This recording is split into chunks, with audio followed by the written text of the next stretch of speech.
Hello everyone, आप सभी को स्वागत है आपके अपने चैनल आरबी रोजगार में। दोस्तों, आज जो हम लोग जो 7 फरवरी का जो एग्ज़ाम हुआ था, 7 फरवरी फर्स्ट शिफ्ट में जो एग्ज़ाम हुआ था, पेपर 1 पेपर 2 का पेपर 2 का जो एग्ज़ाम हुआ था, उसका हम लोग सीडीपी का एनालिसिस करने जा रहे हैं। ठीक है, सीडीपी का जो एनालिसिस करने जा रहे हैं, जो 7 फरवरी को हुआ था। कब? 7 फरवरी को जो हुआ था। ठीक है, शिफ्ट फर्स्ट का जो एसएसटी का पेपर था, उसका सीडीपी का हम लोग एनालिसिस करने जा रहे हैं।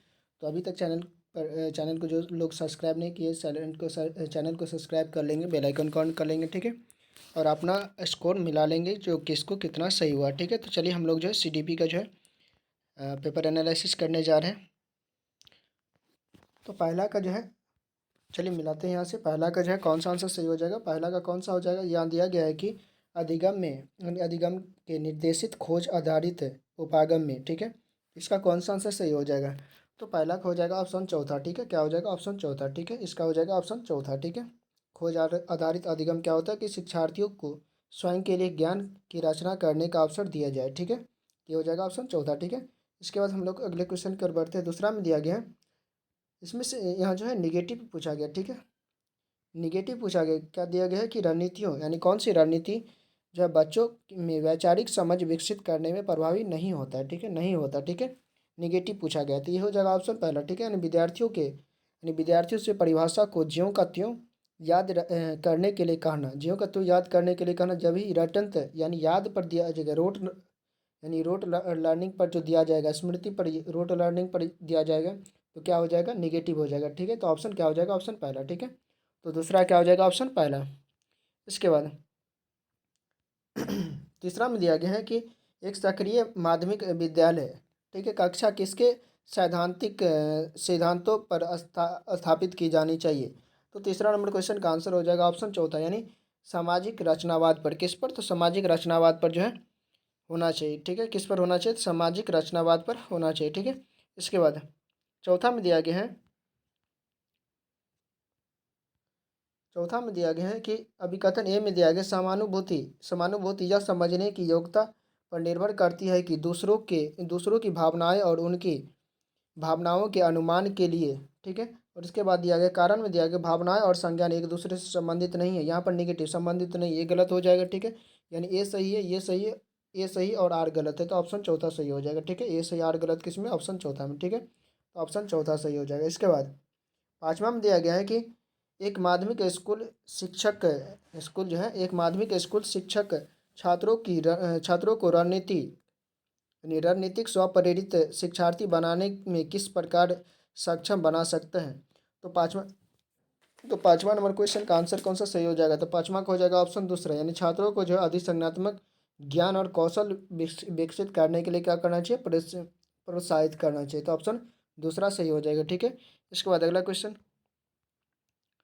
छठा में दिया गया है कि छठा का कौन सा आंसर सही हो जाएगा। छठा में दिया गया, आंतरिक अभिप्रेरणा का उदाहरण कौन सा है। तो ये हो जाएगा व्यक्तिगत रुचि या कार्य के आनंद से अभिप्रेरणा, यानी अभिप्रेरित अभिप्रेरणा। ऑप्शन तीसरा सही हो जाएगा। ठीक है, छठा क्या हो जाएगा? ऑप्शन तीसरा सही हो जाएगा। इसके बाद सातवां में दिया गया कि इस क्वेश्चन का सातवां में दिया गया, क्या किसी व्यक्ति का जैविक रूप से निर्धारित जेंडर अपने साथ, ठीक है, वे सभी विशेषताएं लाता है जो सामाजिक रूप से निर्मित परिभाषा यानी निर्मित जेंडर को परिभाषित करती है। तो सातवां नंबर क्वेश्चन का आंसर कौन सा सही हो जाएगा। तो सातवां का हो जाएगा ऑप्शन दूसरा। ये किस में आता है? तो ये आता है प्रकृति परिवेश में, ऑप्शन दूसरा सही हो जाएगा। ठीक है, इसके बाद आठवां में दिया गया है कि डैश यानी किस अवस्था के दौरान एक प्रमुख विकासात्मक कार्य व्यक्तिगत यौन और व्यावसायिक के पहचान की खोज है। ठीक है, तो ये हो जाएगा किशोरावस्था। क्या हो जाएगा? किशोरावस्था, ऑप्शन चौथा सही हो जाएगा। आठ का क्या हो जाएगा? ऑप्शन चौथा। ठीक है, इसके बाद नाइन्थ नंबर क्वेश्चन की ओर बढ़ते हैं। नमा में दिया गया कि अभिकथन ए, बच्चे समाज के मूल्य और मानदंडों को प्रत्यक्ष और अप्रत्यक्ष रूप से सीखते हैं। ठीक है, प्रत्यक्ष और अप्रत्यक्ष रूप से सीखते हैं। ठीक है, इसके बाद दिया गया कि समाजीकरण के रीति रिवाजों और अनुष्ठानों को पारित करने के एक सरल प्रक्रिया है। ठीक है, ये सरल प्रक्रिया नहीं है। ठीक है, ये क्या है? जटिल प्रक्रिया है। ठीक है, किस तरह का प्रक्रिया है? तो ये जटिल प्रक्रिया, कॉम्प्लेक्स। ठीक है, ये क्या हो जाएगा? कॉम्प्लेक्स प्रक्रिया, तो ये गलत हो जाएगा। ठीक है, ये सही आर गलत, ये सही आर गलत कहाँ है? ऑप्शन चौथा में। ठीक है, ऑप्शन चौथा सही हो जाएगा। ठीक है, इसके बाद अगला क्वेश्चन 10वां में दिया गया है कि जीन पियाजे के संज्ञानात्मक विकास जीन पियाजे के संज्ञानात्मक विकास के सिद्धांत के अनुसार निम्नलिखित में से कौन सी क्षमता औपचारिक सकारात्मक सोच को मूर्त सक्रियात्मक सोच से भिन्न करती है। तो ये हो जाएगा अमूर्त तर्क, ठीक है। अमूर्त तर्क ये हो जाएगा अलग करती है, ठीक है। ऑप्शन दूसरा सही हो जाएगा, ठीक है। इसके बाद 11 में दिया गया है 11 में दिया गया कि इसमें से कह रहा है कि जीन पियाजे के महत्वपूर्ण आलोचना यानी आलोचना यह है कि विकास पर डैश का प्रभाव जो है प्रभाव पर पर्याप्त रूप से विचार करने में विफल रहा था, ठीक है। किस पर विफल रहा था? तो ये संस्कृति पर प्रभाव नहीं पड़ा था, यानी संस्कृति के बारे में ये इन्होंने नहीं बताया था। तो ऑप्शन क्या हो जाएगा? तीसरा, ठीक है। संस्कृति के बारे में नहीं बताया, तो संस्कृति के बारे में कौन बताया था? लेविन्स्की, ठीक है। इसके बाद 12 में दिया गया है 12 में दिया गया कि कौन सा जो है सुमेलित है, ठीक है। इसमें से जो है कौन सा सुमेलित है? ये हो जाएगा ऑप्शन दूसरा जो है सुमेलित है। दंड और आज्ञाकारिता उन्मुखी उन्मुखीकरण किससे? बुरे परिणामों से बचाव से संबंधित है। ऑप्शन दूसरा सही हो जाएगा, ठीक है। ये सही हो जाएगा, ठीक है। कौन सा सही है? तो ये ऑप्शन दूसरा सही हो जाएगा, ठीक है। इसके बाद अगला क्वेश्चन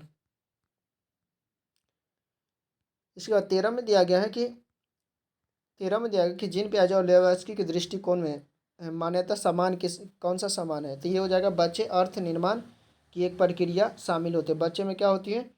यानी बच्चे जो अर्थ निर्माण की प्रक्रिया में शामिल होते हैं। तो ऑप्शन दूसरा सही हो जाएगा, ठीक है। इसके बाद हम लोग अगले क्वेश्चन की ओर बढ़ते हैं। 14 में दिया गया कि लेविन्स्की ने प्रस्तावित किया था कि क्या प्रस्तावित किया था? तो इस क्वेश्चन का आंसर क्या हो जाएगा? ऑप्शन पहला, यानी ऑप्शन पहला हो जाएगा। 14 का हो जाएगा ऑप्शन पहला, यानी बच्चों में वे क्षमताएं होती हैं जो वे क्षमताएं होती है जिसमें वे कार्य भी शामिल होते हैं जिन्हें दूसरे कार्यों यानी दूसरे के सहयोग से कर सकते हैं, ठीक है। दूसरे के सहयोग से कर सकते हैं। तो ऑप्शन पहला 14 का हो जाएगा ऑप्शन पहला, ठीक है। स्कैफोल्डिंग का बात किया यानी हेल्प का बात किया यहाँ पर, ठीक है। इसके बाद अगले क्वेश्चन 15 में दिया गया कि बुद्धि परीक्षण और विस्तारित अवलोकन के संचालन का उद्देश्य बच्चों की विशिष्ट आयाम और क्षमताओं में तुलना करना चाहिए। और दिया गया है कारण में दिया गया कि बुद्धिमत्ता एक जन्मजात क्षमता है और इसे पोषित नहीं किया जा सकता है, ठीक है। तो इस क्वेश्चन का आंसर कौन सा सही हो जाएगा? 15 का आंसर कौन सा सही हो जाएगा? तो 15th का हो जाएगा ऑप्शन 15th का हो जाएगा ऑप्शन, यानी ये तुलना नहीं करना चाहिए ये भी गलत है और ये पोषित किया जाता है ये भी गलत है। तो ऑप्शन जो है पहला सही हो जाएगा, यानी दोनों का दोनों गलत है, ठीक है। ए और आर दोनों गलत है, ठीक है। ऑप्शन पहला, ठीक है। इस क्वेश्चन का आंसर ऑप्शन पहला सही हो जाएगा, दोनों गलत है। इसके बाद 16 में दिया गया है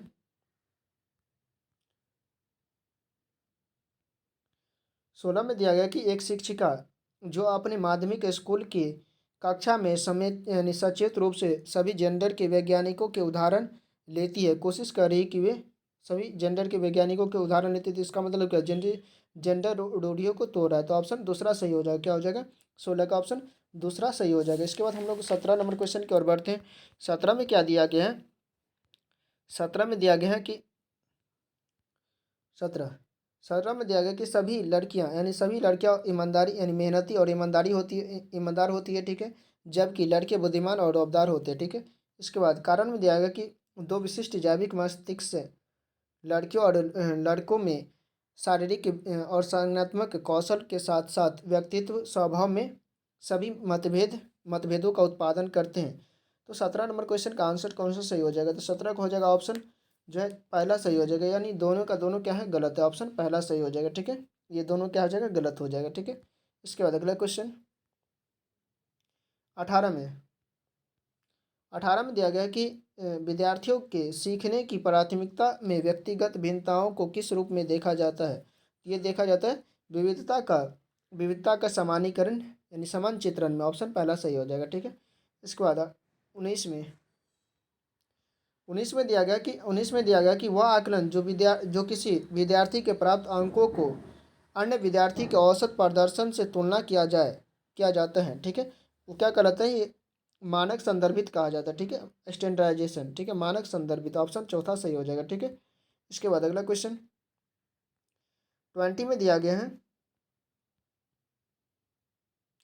20 में देखा कक्षा आकलन के बारे में निम्नलिखित में से कौन सा कथन जो है सही है? यहाँ पर पॉजिटिव पूछा गया, सही है। तो ये दिया गया कि ए में दिया गया है कि आकलन को छात्रों की अध्ययन करते समय संज्ञानात्मक प्रक्रियाओं को प्रस्तावित करना चाहिए, प्रभावित करना चाहिए, करता है। ठीक है।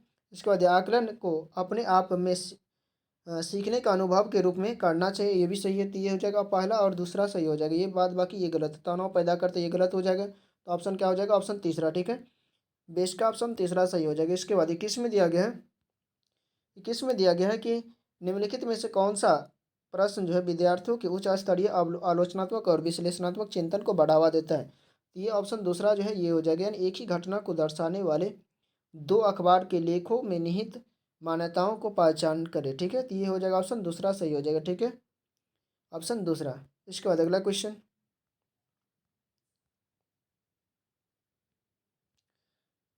22 में दिया गया है कि निम्नलिखित में से खराब लेखन क्षमता वाले छात्रों को अक्सर उनके शिक्षकों द्वारा बौद्धिक रूप से अक्षम के रूप में चित्रित किया जाता है। ठीक है, और कारण में दिया गया कि शिक्षकों में अंतर्निहित यानी अंतर्निहित पूर्वाग्रह यानी अंतर्निहित पूर्वाग्रह होते हैं। ठीक है, और छात्रों के सीखने के व्यवहार के बारे में धारणा रखते हैं, जो छात्रों के विकास को प्रभावित करते हैं। ठीक है, ये 22 नंबर क्वेश्चन का आंसर कौन सा सही हो जाएगा? तो 22 का हो जाएगा ऑप्शन जो है दूसरा सही हो जाएगा। ठीक है, 22 का कौन सा हो जाएगा? ऑप्शन दूसरा सही हो जाएगा, यानी दोनों सही है और व्याख्या भी करता है, ऑप्शन दूसरा सही हो जाएगा। ठीक है, इसके बाद अगला क्वेश्चन 23 में दिया गया है कि 23 में दिया गया कि अलग अलग यानी निम्नलिखित में कौन सा जो है कक्षा में विविधता को बढ़ावा देने के लिए एक तरीका नहीं है। ठीक है, तो ये हो जाएगा इस क्वेश्चन 23 का कौन सा, तो 23 का आंसर हो जाएगा ऑप्शन चौथा, यानी विद्यार्थियों की पृष्ठभूमि या सांस्कृतिक आधार पर पूर्वाग्रह के अवलोकन यानी अनुकूल व्यवहार करना, ये जो है विविधता को बढ़ावा देने के लिए तरीका नहीं है। ठीक है, ऑप्शन चौथा। ठीक है, इसके बाद 24 में दिया गया है, 24 में दिया गया कि इसमें से करें कि कौन सा जो है सही सुमेलित नहीं है। ठीक है, अक्षमता के बारे में दिया गया, अधिगम अक्षमता। ये ऑप्शन तीसरा जो है ये जो है सॉरी यहाँ पर सुमेलित है, कौन सा सुमेलित है? ठीक है, तो सही सुमेलित है, तो ऑप्शन तीसरा जो है सही सुमेलित है। ठीक है, दिया गया लेखन को वैकल्य। ठीक है, यानी डिस्ग्राफिया, डिस्ग्राफिया मतलब पेशीय, दिया गया पेशीय यानी सूक्ष्म पेशीय कौशल और वर्तनी को प्रभावित करता है। ठीक है, तो ऑप्शन तीसरा सही हो जाएगा।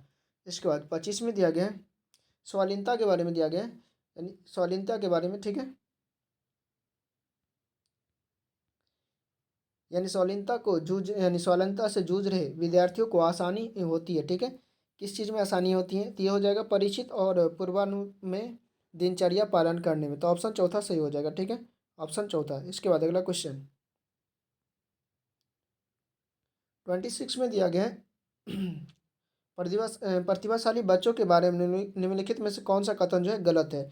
यहाँ पर निगेटिव पूछा गया, तो निगेटिव का आंसर यही निगेटिव हो जाएगा, यानी प्रतिभाशाली बच्चों में जिज्ञासा की भावना कम होती है और उनकी कल्पना शक्ति कमजोर होती है, ये निगेटिव हो जाएगा, तो ऑप्शन पहला सही हो जाएगा। ठीक है, इसके बाद अगला क्वेश्चन 27 में दिया गया है कि इसमें से कौन सा कह रहा है कि विद्यार्थियों द्वारा स्वयं की त्रुटि का विश्लेषण। ठीक है, ये दिया गया कि विद्यार्थियों के लिए अधिगम को स्मृति में बनाए रखने की सहायता प्रदान करती है।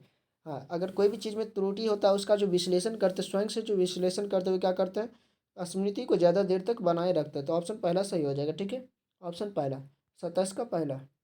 इसके बाद 28 में दिया गया है, 28 में दिया गया घोषणात्मक ज्ञान और प्रक्रियात्मक ज्ञान के संबंध में निम्नलिखित में से कौन सा कथन जो है सही है? तो 28 नंबर क्वेश्चन का आंसर कौन सा सही हो जाएगा? तो 28 नंबर क्वेश्चन का आंसर हो जाएगा ऑप्शन चौथा सही हो जाएगा, प्रक्रियात्मक ज्ञान और ज्ञान आमतौर पर जो है कार्यविधि उन्मुख होता है। ठीक है, तो ऑप्शन चौथा सही हो जाएगा। ठीक है, इसके बाद 29 में दिया गया कि जिन विषय वस्तु को मौजूदा संज्ञानात्मक संरचनाओं के विस्तार या संशोधन की आवश्यकता होती है, उन्हें यानी क्या होता है यहाँ पर कितना समय लगता है? लंबा समय। ठीक है, लंबा समय लगेगा और वे अधिक अवधि तक यानी लंबी अवधि तक रहेंगे भी। ठीक है, तो ऑप्शन दूसरा सही हो जाएगा। ठीक है, 29 का क्या हो जाएगा? ऑप्शन दूसरा। ठीक है, इसके बाद लास्ट क्वेश्चन 30 में 30 में दिया निम्नलिखित में से ये में दिया गया कि शिक्षकों को बच्चों को ऐसे प्रश्न पर ध्यान केंद्रित करने के लिए प्रोत्साहित किया जाता है जो मेरा यानी जैसे कि मेरा सीखने का लक्ष्य क्या है और वहाँ पहुँचने के लिए मुझे क्या करना चाहिए। ठीक है, उसके बाद दिया गया कि जब छात्र समझते हैं कि उनके काम पर यानी उनके काम के प्रदर्शन और आत्म मूल्यांकन कैसे किया जाए, ठीक है, तो वो वे जो है इस समझ का उपयोग खुद को सीखेंगे और अपनी प्रगति में मदद करने के लिए कर सकते हैं, ठीक है। तो ये दोनों सही है और इसका व्याख्या भी करते, तो ऑप्शन दूसरा सही हो जाएगा, ऑप्शन दूसरा, ठीक है, ऑप्शन दूसरा। तो दोस्तों हम लोग जो है 30 क्वेश्चन का CDP का जो है एनालिसिस किए हैं, ठीक है। आप लोगों का स्कोर कितना आया, ठीक है, कमेंट में ज़रूर बताया कि इसको कितना स्कोर आया, ठीक है। चलिए इसके बाद SST का भी जो है एनालिसिस होगा, ठीक है, उसमें बने रहेंगे, उसको भी देखेंगे, ठीक है। अभी तक चैनल को सब्सक्राइब नहीं किया, चैनल को सब्सक्राइब कर लेंगे, बेल आइकन को ऑन कर लेंगे, ठीक है। चलिए थैंक यू।